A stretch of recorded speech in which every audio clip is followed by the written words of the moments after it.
Estamos aqui mais uma vez com o Dr. Ananias, né, advogado, presidente do SED, que é o Conselho Estadual de Direitos da Criança e Adolescente, defensor da vida, né, e eu queria que ele falasse para os multiplicadores, né, sobre exatamente isso. Né? O Brasil ainda não sabe o que é o ECA. O Brasil acha que o ECA é defender bandido, o ECA, né, é proteger marginal.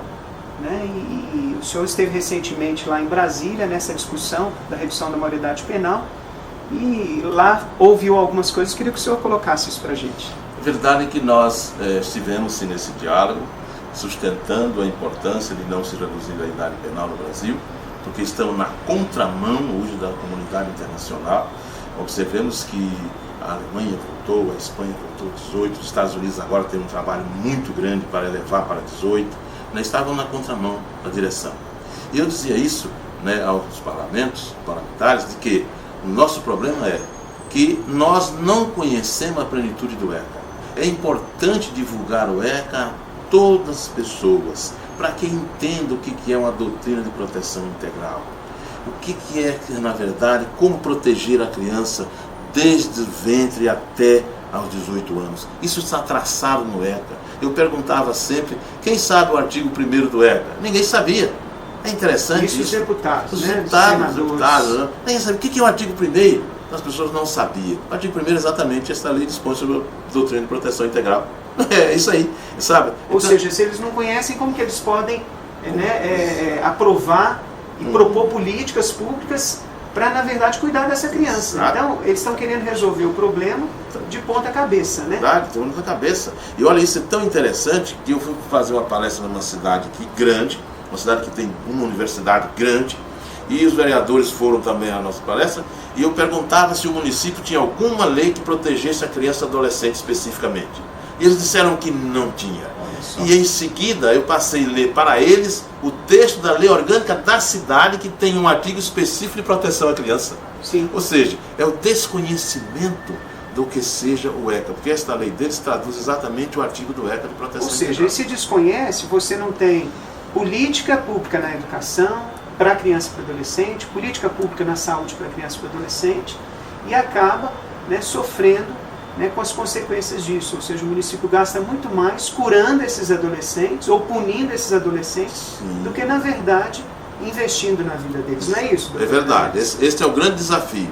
E eu sempre menciono que os planos pedagógicos estão previstos no ECA a participação dos alunos e da sua família na construção do plano pedagógico. E eu sempre indago na escola, onde que isto acontece? Sim. E sempre já vem com um plano pronto. É preciso um diálogo para saber o que melhor fica adequado à construção da educação da infância. Nós podemos dizer o seguinte, olha só, a escola não é a única responsável pela educação. A educação nasce no seio da família e se prolonga na escola. Não vamos inverter os papéis. Não terceirize a educação do seu filho. Traga para o conjunto da educação, família e escola. É fundamental esse diálogo, esse encontro, é fundamental. E conhecer toda a proposta do ECA. Precisamos implantar o ECA. Só depois que ele estiver implantado na sua plenitude é que podemos pensar em outras coisas. Porque até então as políticas públicas traçadas pelo ECA não têm sido implantadas. Sim. E para nós é um desastre quando a gente observa que a prioridade absoluta traçada na Constituição e traçada no ECA ainda não está compreendida pelo poder público nem pela sociedade. Ou seja, a gente vê isso em todas as esferas, né? Desde, né, um legislativo, sim, que não entende, sim, né? Um executivo que inverte a ordem, exatamente, na sua proposta de fazer um orçamento e investir, e às vezes um judiciário que está, né, esvaziado de estrutura, sem juízes, né? Eu estive recentemente participando de um congresso dos promotores, né, da Vara Infância e Juventude, e eu percebi que muitos municípios do Brasil, muitos, não têm uma vara da infância e juventude. Às vezes existe uma comarca, mas essa comarca tem 10, 15 municípios para um juiz só. Então como que eles dão conta disso? E isso é tão grave, que a gente sabe que nas comarcas do interior, que não tem vara especializada, os meninos são julgados pela vara criminal, onde aí o juiz criminal tem a leitura penalista. Sim. E o ECA não é lei penal, o ECA é uma lei educativa. Ou seja, tem a punição, mas não tem o alcance para aquele nível de pessoa humana, nível de desenvolvimento, né? Não tem esse alcance, consequentemente não tem o efeito ressocializante. Sim. Né? Aí se perde todo o trabalho com a criança e adolescente que pode ser feito.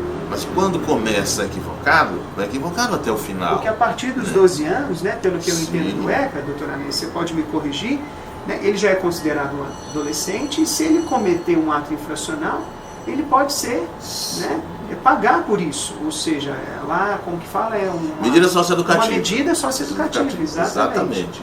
E essa medida socioeducativa está deixando de ser, né, efetivada, ou seja, de um jeito correto. Sim. O menino vai pagar pelo que fez, mas vai ter a chance de ser ressocializado. Ou seja, se ele comete um crime aos 16, não existe uma vara, não existe quem pune, ele chega aos 18 e já se transformou num marginal.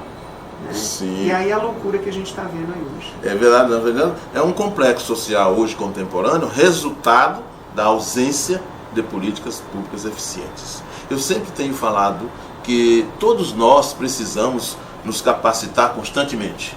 Sim. E dentro dessa lógica é que eu digo mesmo que precisamos capacitar mais os juízes que tratam da infância. Né? Porque nós estamos dentro de um direito especial, avançado, que precisamos capacitar todos. As universidades nossas, a academia nossa, não tem passado para os nossos colegas que estão na ciência jurídica, aprendendo para chegar à advocacia, o direito de infância. Isso não é passado nas universidades. Infelizmente, eles saem como advogados, não é isso? Saem como bacharéis, e vão para um exame de ordem, se tornam advogados, mas sem o conteúdo de direitos humanos de criança e adolescente. E a gente percebe isso na comunidade, né? Porque quando você entra nos prédios, nos condomínios, você pouco vê lá. Você vê lá cível, criminal, trabalhista, mas eu vou te ser sincero, a não ser o senhor aqui, eu não vi em Belo Horizonte algum advogado especializado que defenda a criança e adolescente. É verdade, porque na verdade a academia está num abismo entre a academia na sua proposta e o direito de criança e adolescente. Há um abismo muito grande e que precisa, na verdade, ser eliminado este abismo, para que as pessoas saiam das universidades completamente prontos para advogarem e defenderem direito de criança e adolescente. Esse eu acho que tem que ser uma proposta das universidades hoje. E a gente tem trabalhado nesse sentido. Nós estamos na CPA de uma universidade nossa aqui e temos trabalhado muito nesse sentido de que a universidade assuma a proximidade e a construção de proteção à criança e adolescente. Eu agradeço o seu tempo, a sua atenção e as suas palavras, né? Espero que o multiplicador, né, seja beneficiado com esse momento, com essa entrevista. E estamos às ordens também para também comparecer ao seu município, Nova Lima, né, e estar em convívio com as pessoas, com os multiplicadores futuros. Com muita alegria estaremos presentes. Faremos. Muito obrigado. Obrigado.